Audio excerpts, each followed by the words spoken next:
Hey, okay, so decided to come back again. No idea why really, because I get fed up. I do really get fed up when I see other channels, you know, 200, 300 or more viewers, and I've been doing this for over 4 years now, and struggle to get four viewers.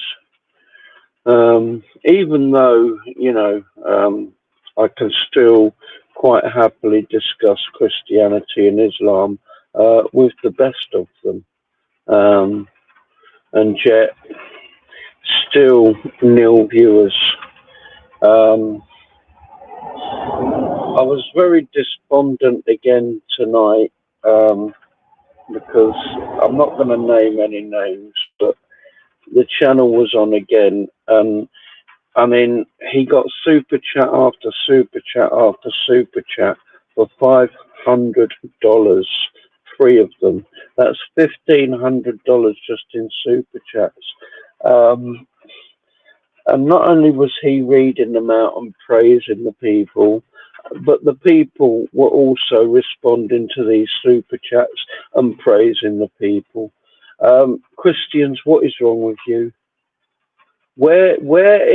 Please, can any one of you at all, show me where in my Bible it tells you to send $500 in a super chat so everyone can see it and for you to get praised by everyone for doing that to a man who doesn't need your $500?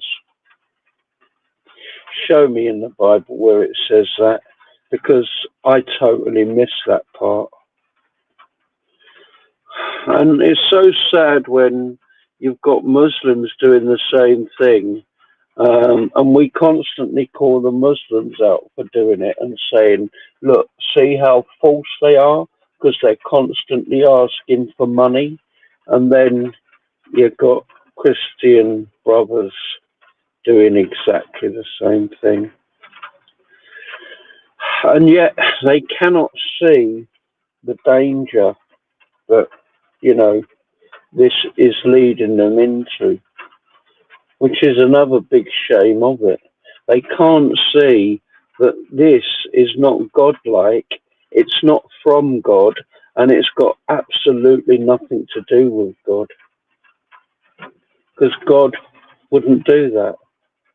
If God wanted you to have $1,500, God would get you $1,500, and He would do it in such a way that, you know, 3,000 people wouldn't know about it. I guarantee that. The only people that would know about it would be you and God. Um, anyway, that's my little rant over with about that. I mean, it's disgusting. It's satanic, and well, I pray for the person, you know, and the people who are involved in this satanic behaviour to be guarded, because believe you me, all of you need guarding from the Lord, by the Lord rather, from Satan, who's leading this, you know, this nastiness actually. Amazing that already, you know, 4 minutes and still absolutely zero viewers. Um, Amazing. So I really don't know what to say now at this point.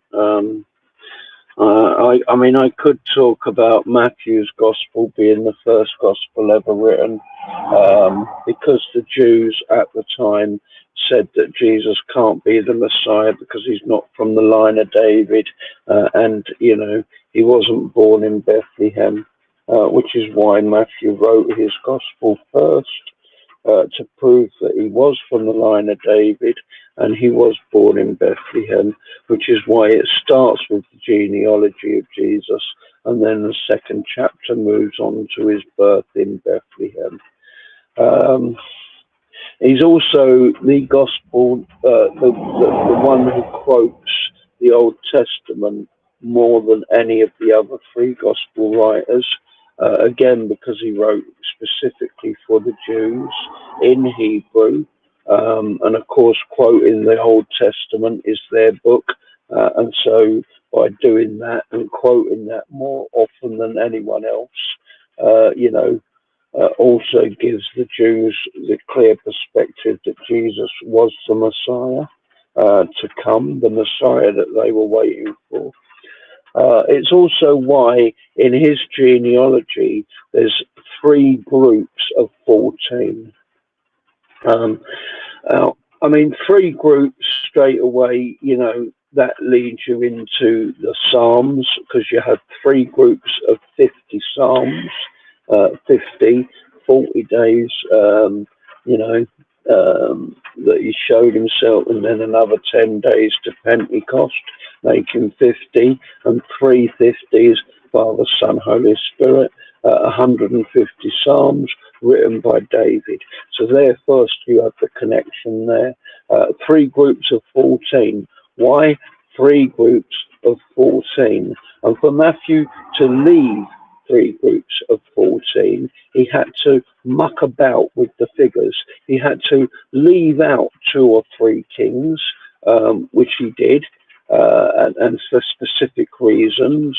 And he also had to add a name twice to the kings at the end, and then to the into the exile, into the Babylonian exile, just before Jesus came himself, in the third set of 14. So that's the second set of 14 and the third set of 14. And as I say, he did that deliberately to make sure that he was leaving three groups of 14.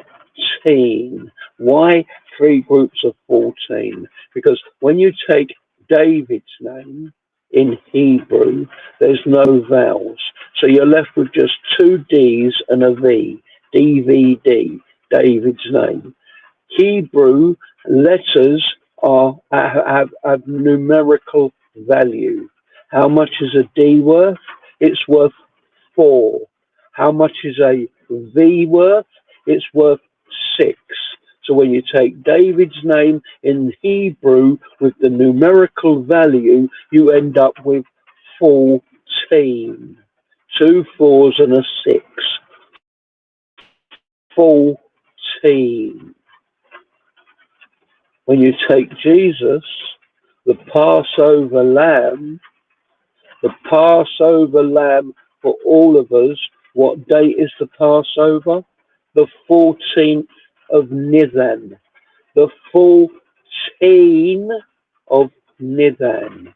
So by making it three groups of 14, Matthew was speaking directly to the Jews and saying, look, you see, even without that genealogy, which does lead all the way back to David, even without that, just by me making it as groups of 14, there's still the connection between Jesus the Messiah, the Passover lamb, 14th of Nisan, and David in Hebrew, 14. Of course, there's other reasons why Luke then goes and adds 70 names to his genealogy.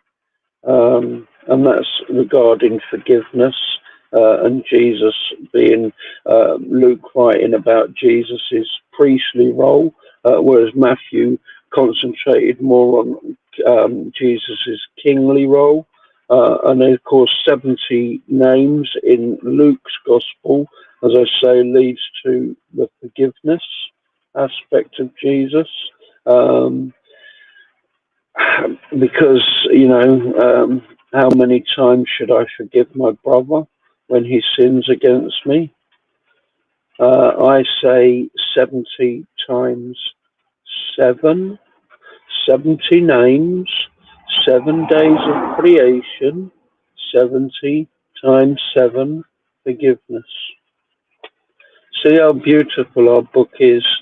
You know, I was speaking again about John the Baptist, who sent his disciples to go and ask Jesus if Jesus was the one. Why did John the Baptist send his disciples to ask Jesus if Jesus was the one, when John the Baptist already knew that Jesus was the one? He'd already baptized him. He'd already seen the dove come down from heaven and rest upon him, which was the sign he was told would prove to him that that was the one. And he also pointed out to some of his disciples after that, look, here's the Lamb. There's the Lamb of God. So he was, you know, John already knew Jesus Christ was the one after the baptism. So why did he send his disciples to Jesus to inquire if he was the one when he was in prison, just before his beheading at the hands of Herod? Because he had already tried to persuade his disciples to stop following him and to start following Jesus. That's why he said to them, look, the Lamb of God. And some of them listened to what John said and started following Jesus. But others didn't. Others were loyal to John the Baptist and stayed with John the Baptist.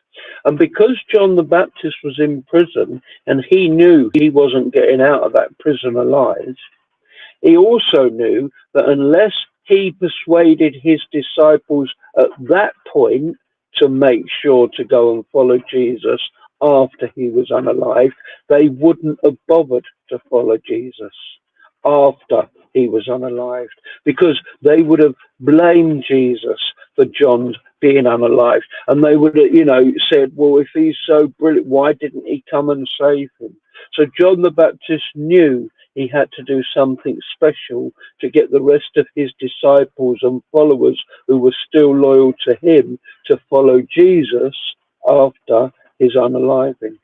And that's why he sent them to Jesus, asking to ask Jesus if he was the one. And of course, Jesus, being God, knew exactly what John was up to.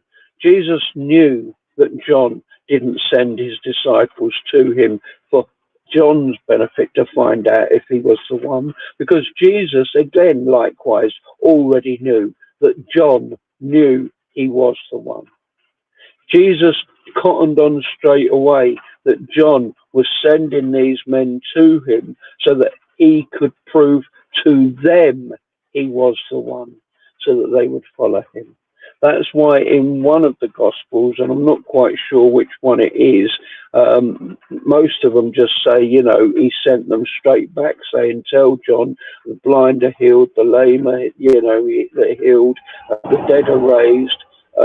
And it makes it sound as though, you know, they just went and asked the question and they were sent straight back. But there's one of the Gospels, I'm not just say well, it might be Matthew, might be Luke, might be Mark, might be John, I'm not sure, because they all deal with the story. But one of them does actually state that for the next hour, those disciples stayed with Jesus whilst he performed the miracles. He actually healed the blind, he healed the lame, he raised the dead in front of them so that they could actually witness it with their own eyeballs. Then he told them to return and tell John, you know, the dead are raised, the blind are healed, the lame. And again, Jesus did that not for John's sake, because he already knew John knew that he was the one. He did it so that when he sent them back to say, you know, tell John, you know, these things are happening, John would realize and understand that he knew, you know, what John had asked him to do, and he had fulfilled his mission. The disciples were now, you know, fully aware he was the one, and after he could rest in peace, because after he was unalived, you know, the disciples would start to follow Jesus. Um, so yeah, I mean that's, you know, that's another little tiny beautiful story not many people know. I mean, so many of them in our beautiful Bible, and it's to say it's just a shame that I don't get more viewers on this channel. Um, it, I mean, sometimes this is why I think it would be better to be in Yankee Land, you know, because for some reason in Yankee Land, it seems, you know, no matter who you are, you still end up with 300 or plus people viewing your channel. I suppose that's due to the size of it. I don't know. Whereas I've noticed in Inglo, you know, doesn't matter who it is in Inglo, um, most of them struggle to get over 50 people watching. Um, is that a sign of the state of the country, religious wise? Yeah, I think it is. I think that is part and parcel of it as well. Um, is it, I mean, it's very difficult to say, really, because as I say, I mean, there are certain Inglo channels like 2C TV and Paul Thorpe. Um, now, for some reason, those two dudes get thousands, um, and I can't quite understand why. I mean, both of those channels, neither of them really discuss religion. Um, maybe that's one of the reasons why. Maybe because they're discussing politics, and other subjects. You know, that's maybe why they get thousands of views. I don't know. Would it be any different if I started to talk politics, and other subjects other than religion? I doubt it. I doubt it very much. Um, why are certain channels on YouTube? You know, they just take off thousands of people, and then others nothing. Why? Why? Why? Why? I don't know. I really don't know the answer to that. It's a strange one. It really is strange. Um, as I say, I understand there are certain ones, as I say, that I know, and the reasons why I believe data is mainly for the wrong reasons. You know, it's not godlike.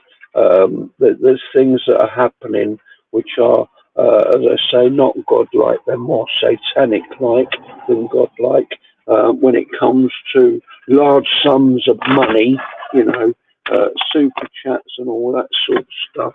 I mean, maybe that is one of the reasons.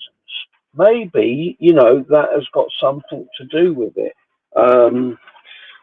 Maybe, you know, I do believe that most of those channels I mentioned, Paul Thorpe, 2CTV, I do believe they do have super chats on those channels.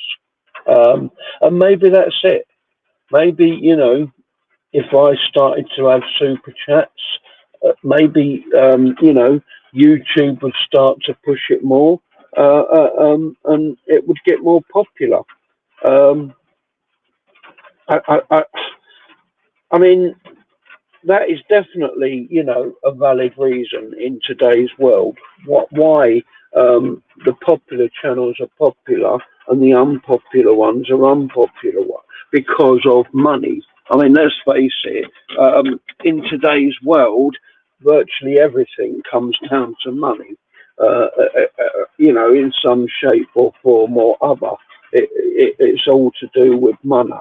Um, and I'm sure, you know, that this YouTube thing isn't much different. I mean, most of the social platforms are the same. It all comes down to money.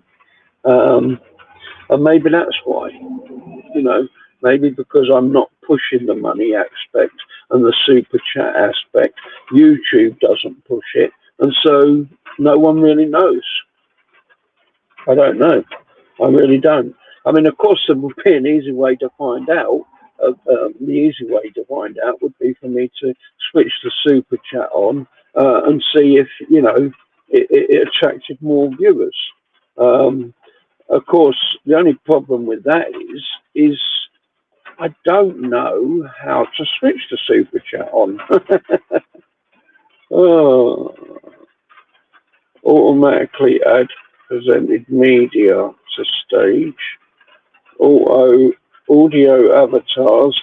Shift video up for comments and banners. Resolutions. Orientation settings. Yeah. See, I don't know how to even switch the super chat on anyway. Um, can you actually do it during a live, or do you have to do it when it's not like? I don't know. I don't know. I don't even know how to work these damn machines, and maybe that's probably part of the reason why. A lack of knowledge in working the machinery doesn't help, obviously. But I think it is, as I say, as well, super chats. Definitely the channels that promote the super chats and have the super chats definitely seem to do better than the channels that don't have the super chats. Um, but I mean, is everybody in this world really so money, orientated? Really, really, is that all anyone is really interested in this world now? Is money, including, my fellow Christians? Are you really just interested in your money? I mean, as I say, the one I was watching earlier where he got over $2,000, just from a few super chats. I mean, really, once you start getting, over $2,000 in the space of 1 to 2 hours, you know, are you really doing your lives for the Lord and for the glory of the Lord like you profess to be, or are you doing it for your $2,000? Hmm. Yeah, I mean, you don't really need to be, the most intelligent person in the world to work out that really you're not doing it for the glory of the Lord. You're not doing it for to spread the word of the Lord. You are actually doing it for your $2,000. Um, and yet, as I say,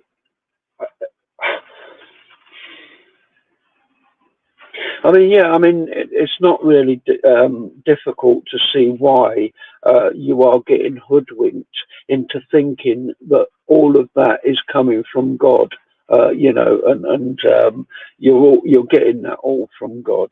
Um, I don't even know if my sound is working, actually. There's one person in here at the moment. Can you confirm that you can hear me, please? Because I'm not sure that anyone can hear me.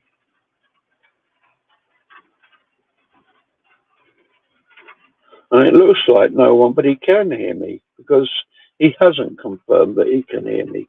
So maybe nobody can actually hear what I'm saying.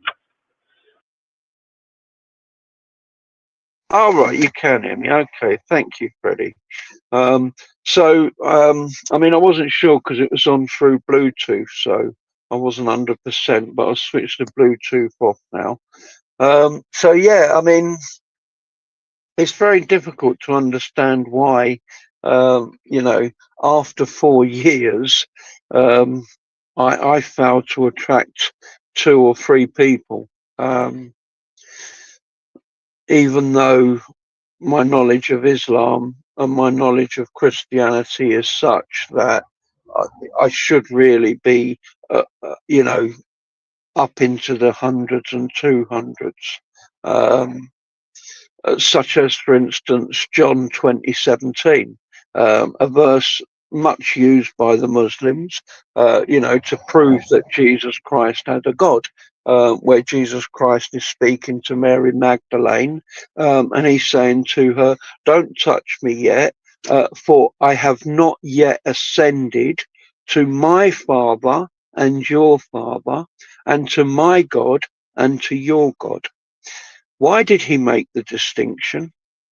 That's the question you always need to ask when the Muslims bring that verse up, because immediately you ask that question, why did he make the distinction? And you can begin by telling them why he made the distinction between the Father.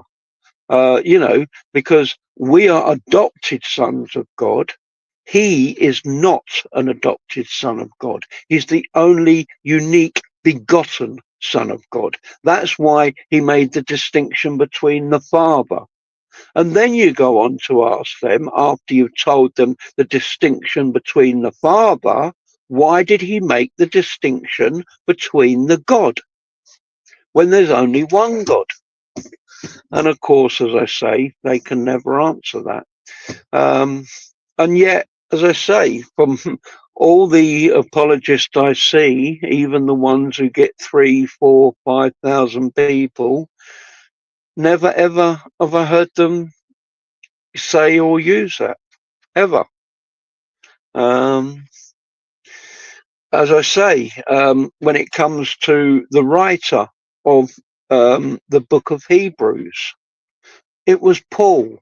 Paul wrote the book of Hebrews. And again, none of them ever seem to know this. St. Clement of Rome was quite clear on this subject. Right after the Council of Jerusalem, which is in the book of Acts, where all the apostles attended it in Jerusalem, with James being the main person, because he was the bishop at that time of Jerusalem. And they were discussing circumcision and the rules and the laws and everything. Paul got such, a disliking from the Jews in Jerusalem on his stance on it that, they had to finally decide that Paul could no longer preach to the Jews in Jerusalem. It had to be left to the other apostles. Paul would go away and preach to mainly Gentiles in other areas, but of course he could preach to Jews in other areas if he came across them in Rome or Antioch or places like that. And of course, Paul, being Paul, decided, okay, I can't preach to the Jews in Jerusalem, but what I can do is I can write them a book. And of course, because I don't want them to know I wrote it, otherwise they won't read it, I will write it and then I will give it straight to Luke to translate it into a different language, giving him the brief not to make it known who the author is of this book. And that's what Paul did. Right after the Council of Jerusalem, in the book of Acts, he went off, he wrote the book of Hebrews in Hebrew, and then gave it straight to Luke, telling him to translate it from Hebrew into Koine Greek and not give away who the author was, him, Paul.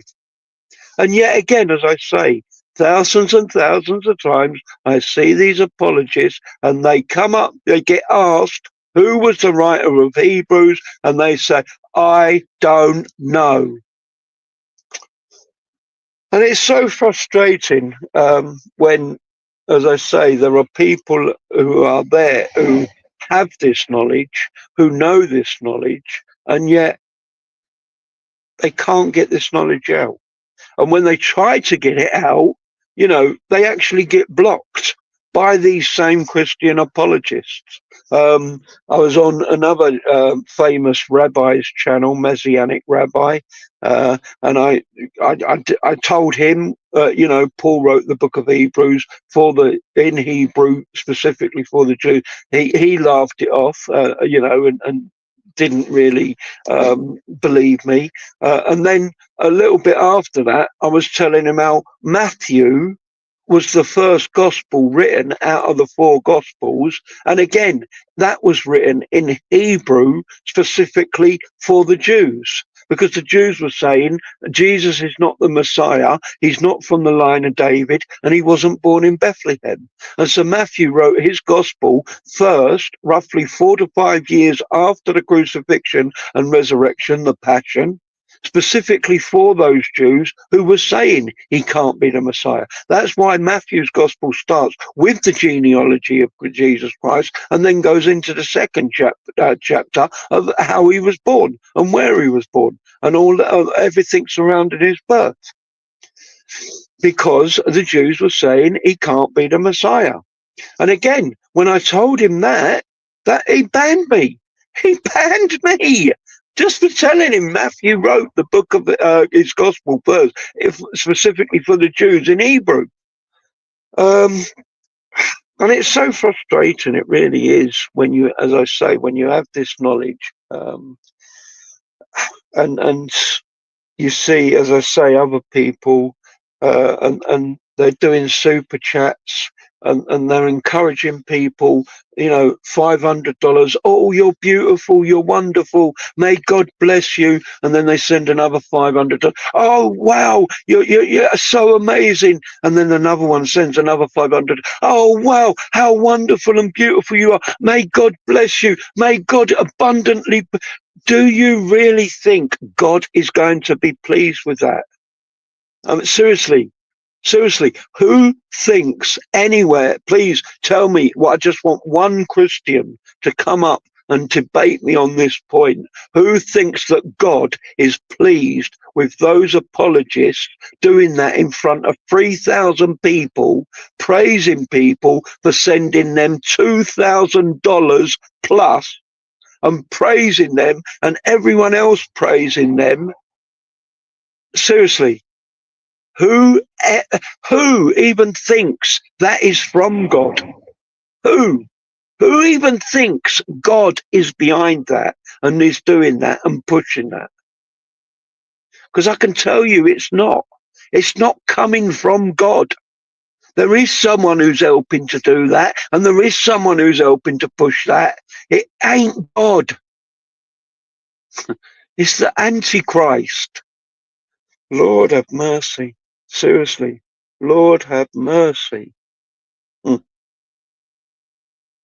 I mean, where in the Bible did Jesus Christ ever do that? Where did Jesus Christ ever praise someone who came up to him and gave him $500? Although, of course, it wouldn't have been $500. It would have been 500 pieces of silver or 500 pieces of gold. But still the same result.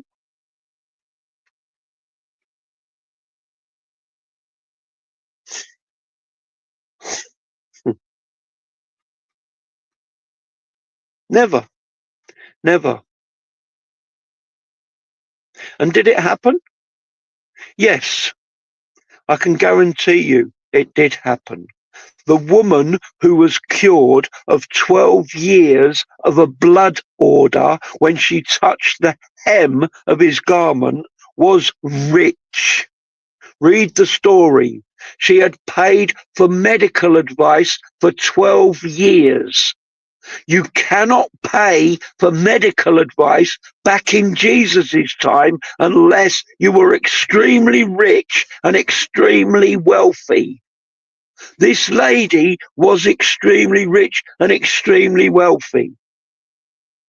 Do you think after she was cured after 12 years and spending thousands and thousands of pounds on doctors who didn't cure her, that she never gave any money at all to Jesus and his cause? Of course she did. Did Jesus make a big song and dance about it? No, he never. He never said a dicky bird about it, did he? And guess what? He also made sure none of his apostles also said nothing about it. Lord of mercy. Lord of mercy. The Bible's quite clear on this subject, actually.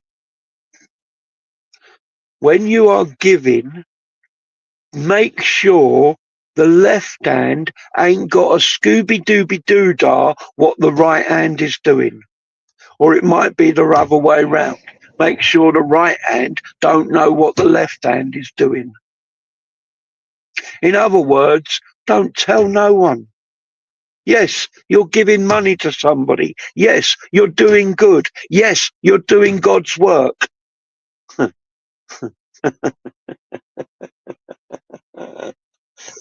But just like everything, when you come to do God's work, there is a right way to do it and there is a wrong way to do it.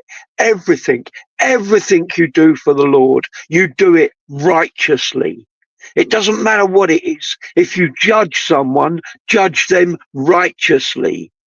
If you give righteously.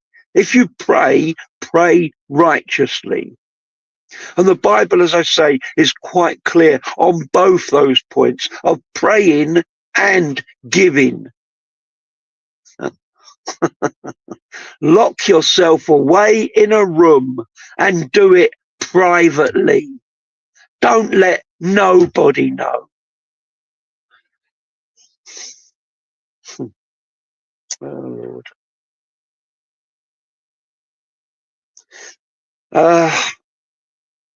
I mean, it is really amazing how these people can keep doing this, you know, and there's not much point. Oh, Freddie's gone now as well. There's not much point in letting anyone know, Freddie. I mean, occasionally I you know, give a warning before I come live, so I will do it in advance, you know. But even when I do that, you know, pre-warn it, no one comes again anyway. Still, so there's no point in telling anyone, Freddie. You know. Because I do tell people, I pre-warn people. I've pre-warned people sometimes for over a day. No one comes. No one comes to YouTube, and I don't know why. Even the videos, once they're posted afterwards, no one views them. If 30 people view them, then I'm lucky.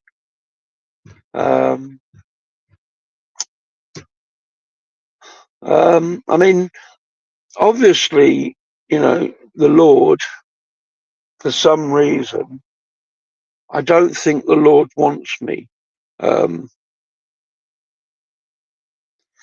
Either the Lord is stopping this, or Satan is stopping it. One of the two is stopping this, and I'm not quite sure which one of the two it is. I mean, the more that it goes on and on and on, year after year after year, with the same result, I'm beginning to think that it's the Lord that's doing it. You know, it's the Lord that's stopping me from getting a following on YouTube.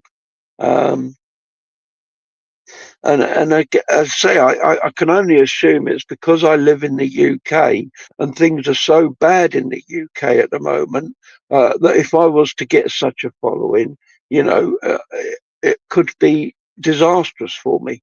And so that's why the Lord is protecting me in that way. That's the only conclusion that I've been able to come to. Obviously, there's the other conclusions that I'm an old fart, and no one wants to sit and listen to an old fart. I'm ugly, you know, and no one wants to sit and listen to an ugly old fart. So obviously, that's the other side of it as well.